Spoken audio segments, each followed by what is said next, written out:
Kawasaki rider David MacKay is on the cusp of his first Liqui Moly Pro Sport Bike Championship, heading into the final race of 2023 at Shannonville Motorsport Park. He has finished in second place 2 years in a row and is determined to take the next step. The final race is next.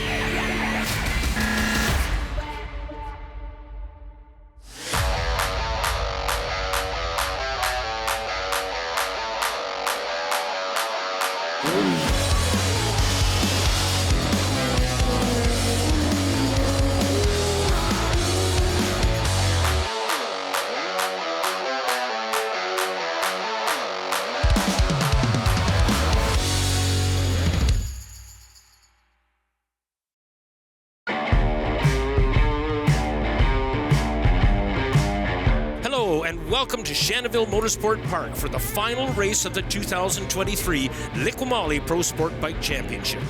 Frank Wood alongside Colin Fraser, but before we get to the finale, let's find out how we got to this point. Canada's top middleweight road races were at Shannonville Pro Track for a wet opener on Victoria Day. The only known fact was that reigning sport bike champion Trevor Dion would not compete in this category in 2023. Yamaha's Brad MacKay took pole position for the opening round, but it was series rookie John Lang grabbing first from the lights. However, going into turn one, he slid into the bottle bags. Eventually, 2021's amateur class champion Brad MacKay took control and looked set for his debut pro success. But MacKay crashed in the treacherous conditions on the last lap. What a shame, that's gonna sting. That allowed Connor Campbell to score his first pro national feature win. The stars of the Liqui Moly Pro Sport Bike Championship were thrilled to try the new Bridgestone dry tire options on Sunday at Shannonville. Pole sitter Brad MacKay got off to a rough start in race 2, settling into 4th place behind John Lang, Connor Campbell, and Matthew Simpson. However, MacKay was able to atone for his frustrating opener the day before, earning his first national pro win. Matt Simpson was second for Yamaha, and David MacKay coming home in third on the Kawasaki, establishing the season's points battle. The second round took us to Grand Bend Motorplex, home to several of the frontrunners in pro sport bike, and also saw the return of the 2021 champion Sébastien Tremblay. Local hero and preseason favorite David MacKay led from the lights, chased by Matthew Simpson, the aforementioned Sébastien Tremblay, and Elliot Vieira.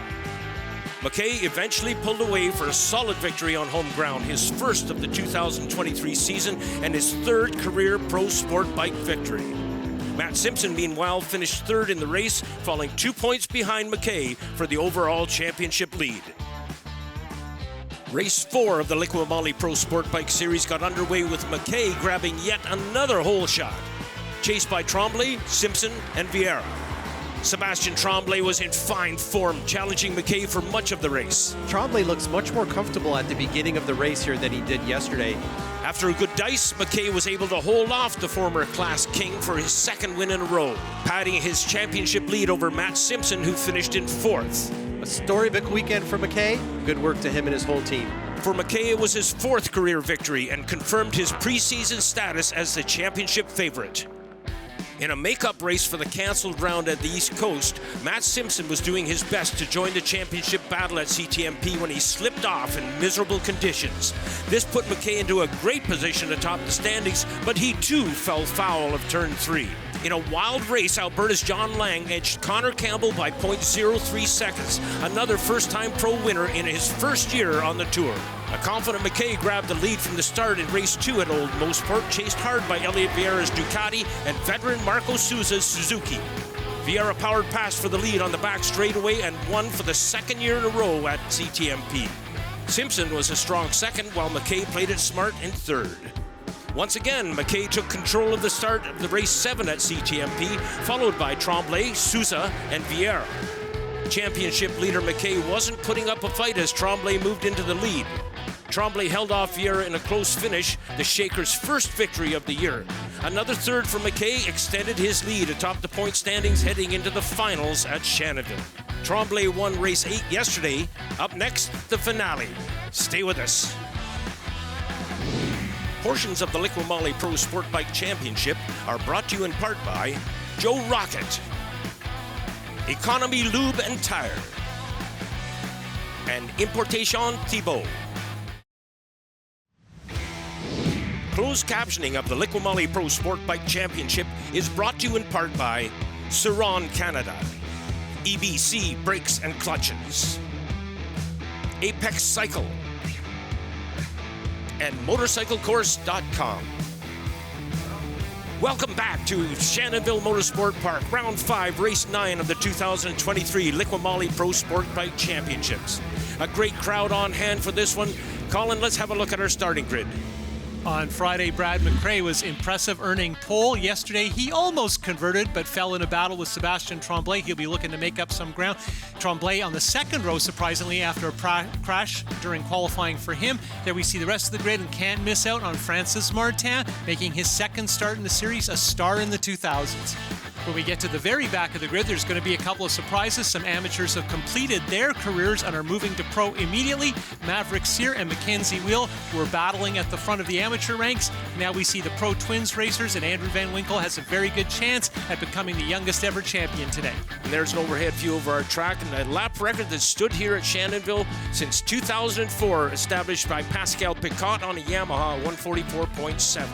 The National Series has not used this layout since 2005, so comparison of times is not too meaningful. However, with new pavement, we're going to see some very good lap times this afternoon. Let's check in with our Bridgestone pit reporter, Sarah said. She has more on the championship chase. Thanks, guys. David MacKay is looking to take home his first national championship, and with a 24-point lead, all he needs to do is finish. MacKay said he's going to play it safe today, which should allow Race 1 winner Sebastien Tremblay and pole sitter Brad MacKay to battle at the front again. As for Matt Simpson, he needs a miracle to pass David MacKay in the championship and has to win today to keep his hopes alive.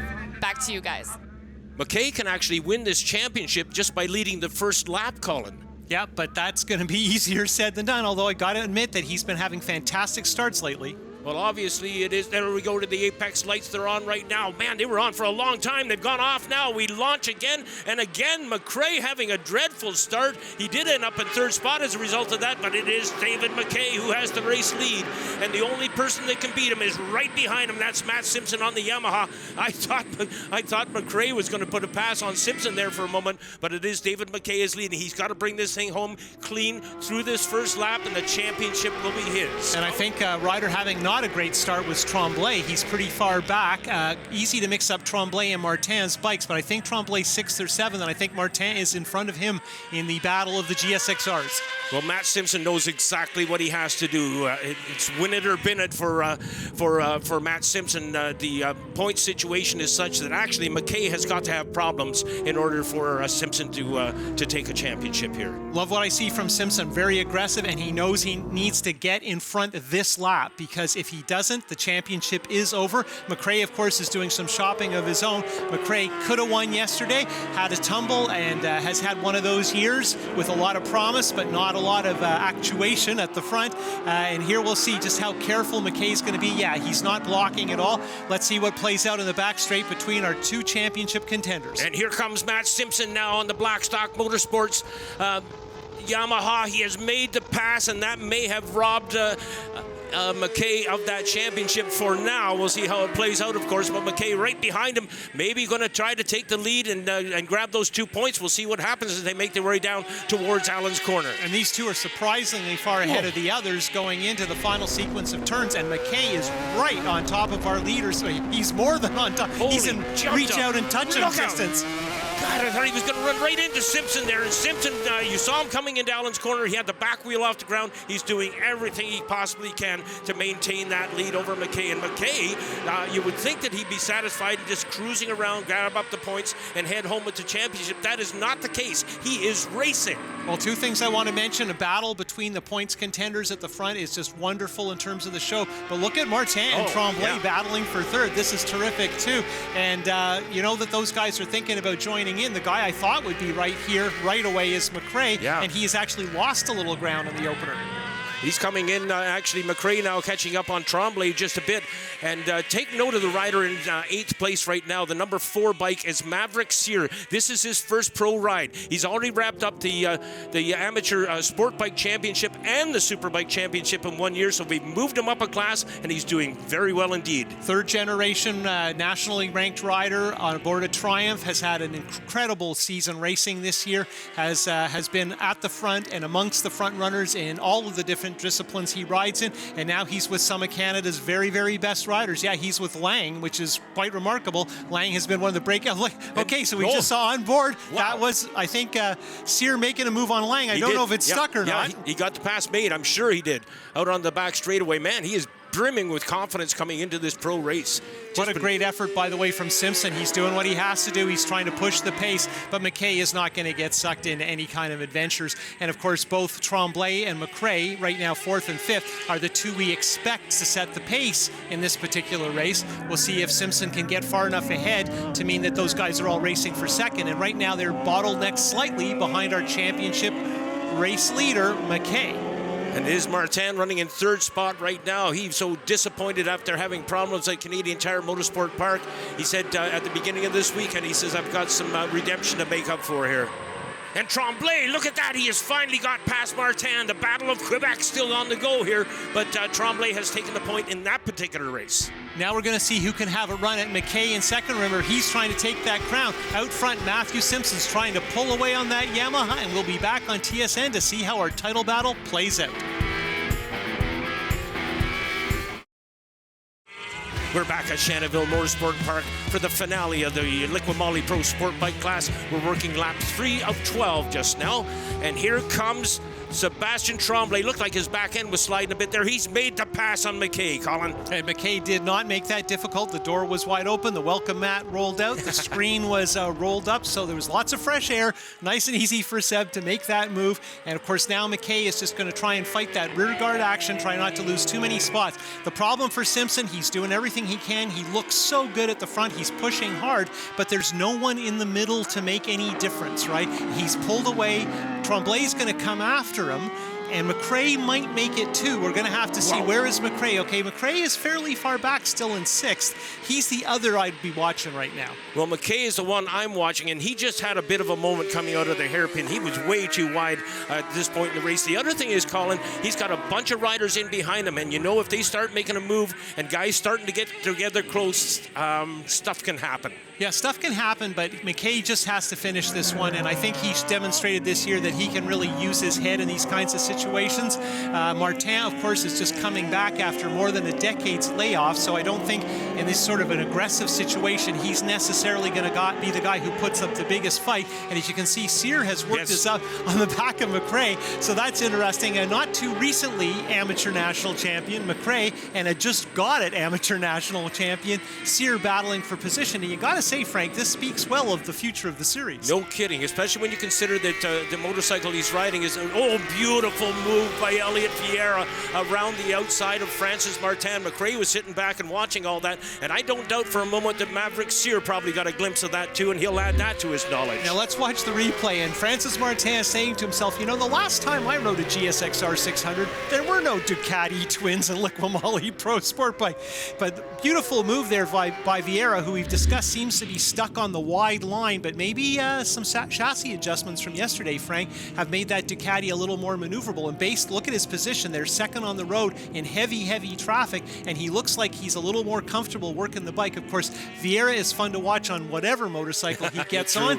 Always an entertaining rider, and there you can see him looking underneath MacKay. And the great thing for MacKay is he knows it's Vieira. He can tell. He can hear the Ducati. Quite so. Also, with Vieira coming up on you, you can be pretty sure he's not going to test the inside line. He's kind of an outside line specialist, is Elliot. He'll get a good run, no doubt, down this back straightaway. By the way, Frank, talking of inside line, that's Sear jamming his way up the inside on MacKay, and there you can see the power, the torque, the low-end drive of the Ducati coming into play. Again, MacKay is not going to put a tooth and nail battle into this. He needs to finish. He can see the title. Let's go to the replay.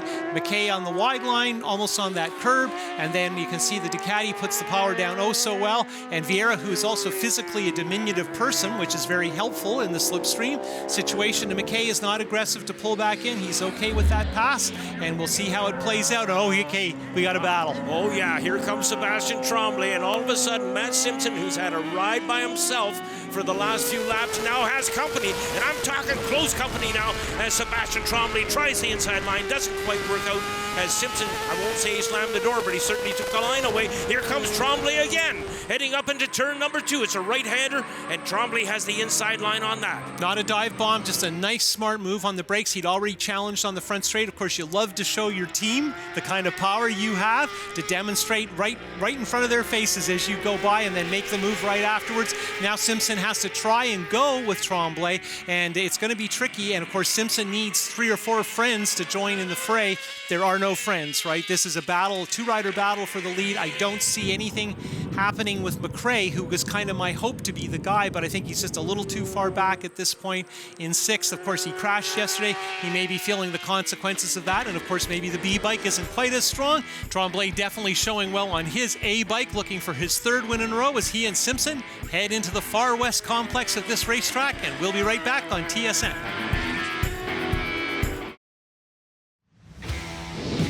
Portions of the Liqui Moly Pro Sport Bike Championship are brought to you in part by Joe Rocket, Economy Lube and Tire, and Importation Thibault. Welcome back to Shanaville Motorsport Park and the grand finale for the Liqui Moly Pro Sport Bike class. Tremblay still leading, Matt Simpson running in 2nd spot, and it looks like David MacKay is out of a podium position, Colin, but it looks like he may be headed for a championship. Quite likely a championship, and another championship in serious in play. And let's head down to the pits and hear more from Sarah. I'm here with Jim Van Winkle, who's Andrew Van Winkle's father, as Andrew is said to be the youngest pro champion in CSBK history. What's the journey been like for you, Jim? The journey has been kind of crazy. It was an unexpected opportunity, and it wasn't without its hardships, but it was a lot of fun. There's a lot of great people in this paddock, and we met as many of them as we could, and we've had a super time. So how do you feel that he's going to be the youngest pro champion? That's a big deal. That is a big deal. I didn't expect it. I didn't actually know what the youngest champion was, and then of course you don't know that he's going to be a champion until he is, so I'm just surprised. Really, really surprised, but extremely happy for him. Well, congratulations. Thank you. Yeah, Jim Van Winkle very happy for his son indeed. He's a bright star for the future, I think, Colin. Yeah, there's so much positive energy in our young racers right now, and I've seen with the mini GP series that Tony Sharpless is running just how many very young racers, like we're talking 11, 12 years old. Michael Galvis, 11 years old, is going to go represent Canada at the World Championships when Valencia rolls around for the final round of MotoGP later in November. And everywhere you look, there's some really young Canadians in multiple classes on all kinds of bikes, both small and large wheel, like large wheel meaning the kind of big bikes we race here in the CSBK Nationals.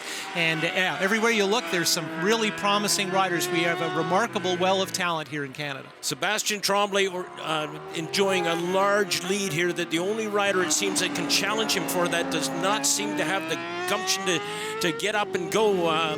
Your comments on that, Colin? Matt Simpson a distant 2nd. So we're going to see the halfway flags, and that's got to be a warning for Simpson to try and decide how to play this. Right now, he's still within striking distance. Of course, striking distance within Sebastian Tremblay is a tricky thing, because you need to be practically sitting on top of his tail section as if he's your passenger. Otherwise, you're not close enough, because he doesn't make any mistakes. He's picture perfect. His lines are ideal. Now, this is interesting. I've been hyping McRae to make a move. I kind of give it up, and after I give up and I say I've had enough, here's McRae making a move. Wow. Well, he's not been good on the start, but he sure is good at racing, and he looked like he was going to take that inside line and carry it right onto the front straightaway. That did not happen, but we're riding with McRae right now, and in front of us is that Ducati of Elliot Vieira heading up towards turn number 2. Yeah, and Vieira and McRae are two of the most entertaining riders in the series. This is turn 2. The next turn that we're just about to enter, this is where things went really upside down for McRae yesterday afternoon when he was trying to get by Tremblay. Good battle between two very strong strong riders in this middleweight class here, Liqui Moly Pro Sport Bike. Now MacKay is trying to figure out what to do there. He had a pass, and I think he wasn't sure. He's got him. He went on the inside and got him. I was going to comment that is the carousel, a long, long left-hand corner that they're still in right now. Now we go on board. What a great shot into the middle of the carousel, one of the longest turns in Canadian racing. A couple of different styles of pavement you have to deal with, and I think MacKay, if anything, was very, very kind. He did muscle his way through, no elbows. He waited till the line was there. We've speculated, of course, that Vieira's bike doesn't turn that well, and he was kind of maybe stuck on that wide line. Right on. Well, MacKay gathered up a bunch of distance, as a matter of fact, after making that pass. So I can't help but wonder, had that pass happened a little earlier in this race, if we might see him dicing it out with Tremblay and Simpson. Hopefully all of our front runners in this class have noted that you don't want to get bogged down early. We've seen some great charges through the pack, but Tremblay is the guy who seems to not waste too much time. He's second or third and quickly into the lead. MacKay takes a little bit longer. Vieira has done the same, and you could argue maybe that's the biggest difference, is mistakes made in the championship. Oh, we've had a crash here, and it's number 40. It is. That's Marco number 40, Souza. Marco Souza. Yeah, and he had problems earlier in the race, and that's a bad spot because he's right on the line. Here you can see him exiting too. Not sure what's going to happen here. Oh, lost the back end, and unfortunately, he fell off the low side, but that really flips you into the ground, and he took a tumble too. And of course, that's what we call an impact area. You really can't have somebody there if they're not mobile. Yeah, and immediately the rider in behind him had his arm up to warn the riders that were following. Yeah, and now we've got an interesting situation, Frank. When does the red flag come out? Because that may negate MacKay's pass. Ah. Well, red flag, of course, he'll go back to the lap previous, correct? Yep, and that means that MacKay loses a spot and Vieira gets back on the podium, so a little bit of good fortune. And in a lot of mid-race action, we can't miss the fact David MacKay is our new Liqui Moly Pro Sport Bike National Middleweight Champion. Yeah, good on him. Looking at the rest of the top 10, we see some strong efforts there by our rising amateurs. Sear in 9th and Mackenzie Will in 13th in their pro debut. And look at that, Andrew Van Winkle gets the Bickle Racing Pro Twins National Debut Championship. Sarah Said is with our new champ. Congratulations on the win. David, how does it feel to win your first national championship? It's just been such a long time coming. I've been riding for so long, working my way up. I've been riding this pro sport bike for many years now and chipping away. The last 2 years I've been second overall, and I knew if I just continued to put in the hard work, I'd finally get there. What are you going to do to celebrate tonight? Oh, we're just going to party. You know, it's what else can you do? This is a once-in-a-lifetime achievement, and I can't imagine having anybody else around me. Christina and my dad and Fast Company, those guys are just unbelievable, and we're just going to have a great time celebrating. Congratulations. Thank you. And Mr. Fraser, let's have a look at our final championship standings. Simpson, who did not win all year but was in contention, comes up about half a race short. Very strong effort, and you know he's going to be coming back hard. Got to be wondering next year, Sebastien Tremblay, full season with that Suzuki 750. It's going to be interesting. Vieira, of course, a contender. And what about MacKay? He's got to have a couple more wins in him. I can't wait till 2024. Here now to receive the Liqui Moly Cup. David MacKay to the top of the podium. You can hear the crowd. A lot of people here very happy for him, calling very a worthwhile champion for his certainty. And there he is with that cup that he's waited so long to hold. Congratulations to David MacKay. And on behalf of Colin Fraser and the entire CSBK crew, thank you so much for being with us. We'll see you again next time.